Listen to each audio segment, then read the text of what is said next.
আমের জেলা মালদা। জেলার অর্থনীতি মূলত নির্ভরশীল আমের উপর। জেলার বড় অংশের মানুষের জীবন জীবিকা আম চাষ এবং আমের ব্যবসার উপর নির্ভর করে।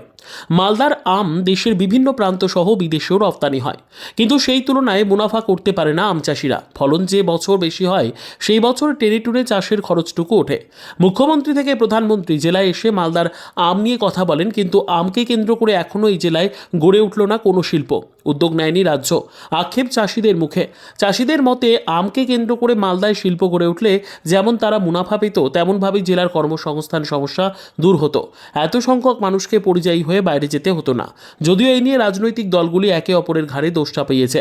বিজেপির অভিযোগ, তৃণমূলের আমলে বাংলায় কোনো শিল্প হয়নি, পুরনো যেগুলি ছিল সেগুলিও বন্ধ। অন্যদিকে তৃণমূলের দাবি, রাজ্য সরকার মালদার আম এবং আম চাষিদের নিয়ে যথেষ্ট ভাবে। বাম আমলে তারা কোনো উদ্যোগ নেয়নি। মালদায় বিজেপি সাংসদ থাকলেও কেন্দ্রের পক্ষেও কোনো উদ্যোগ নেই। চলতি বছরে আমের ফলন যথেষ্ট ভালো। হরিশ্চন্দ্রপুর, চাঁচল, রতুয়া থেকে শুরু করে সুজাপুর, কালিয়াচক প্রত্যেকটি ব্লকেই রয়েছে বড় বড় আম বাগান। মালদার সুস্বাদু কুমারখা, হিমসাগর, ফজলি থেকে শুরু করে ল্যাংড়া আম। বাইরে যে আমের কদর বিশাল, কিন্তু সেই আম যারা ফলাচ্ছে তারা কতটা মুনাফা পাবে, চলতি বছরে তাদের লক্ষ্মী লাভ হবে কিনা, এই নিয়ে সংশয় থেকেই যাচ্ছে চাষিদের মনে। অদূর ভবিষ্যতে সরকারের পক্ষ থেকে আমকে কেন্দ্র করে এই জেলায় শিল্পের উদ্যোগ নেওয়া হবে কিনা, সেটাও বড় প্রশ্ন। আমাদের সমস্যা হচ্ছে কি যে আমরা আম তো মালদা জেলাতে খুব বিখ্যাত আম হচ্ছে, কিন্তু আমের রেটটা পাচ্ছি না আমরা। তো চাষ কেমন করে করবো? বছরে ওরকম দাম হয়নি। ফলন আছে তো দাম তো নাই, বছরই ভাগ লাগছে। আমের চাষটা হয়, প্রচুর হয়, কিন্তু আমের রেটটা পাওয়া যাচ্ছে না। চাষ করে আমাদের কী লাভ আছে?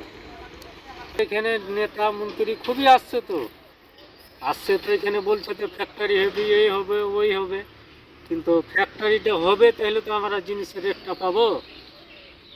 মন্ত্রী আসলো, আরও নেতারা আসলো, এইসব ভাষণ দিয়ে দিচ্ছে এই হবে, ওই হবে, ফ্যাক্টরি হবে, কিন্তু কই কিছু তো হচ্ছে না।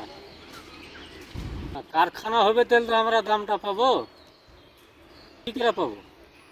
যদি এরকমই হয় তো প্রত্যেক বছর তাহলে আমরা কী করে চাষ করবো? চাষ করা ছেড়ে দেবো আমরা, হবে না তো আমি কী করবো? চাষ কি লাভ আছে? আমের ফলন তো ভালো আছে, আগেবার থেকে একটু বেশি আছে। তো বলছি এখানে কারখানা হোক, মালদা জেলার আম মালদা জেলাতেই থাক, তাহলে তো কৃষকের উন্নতি হবে, না হলে কী করে হবে উন্নতি? বিদেশে যাচ্ছে, আমরা কামাচ্ছি, আমারকে কামাই হচ্ছে না, তা আমরা কী করে চাষাবাদ করবো আমরা? ব্যুরো রিপোর্ট, উত্তর বাংলা সংবাদ।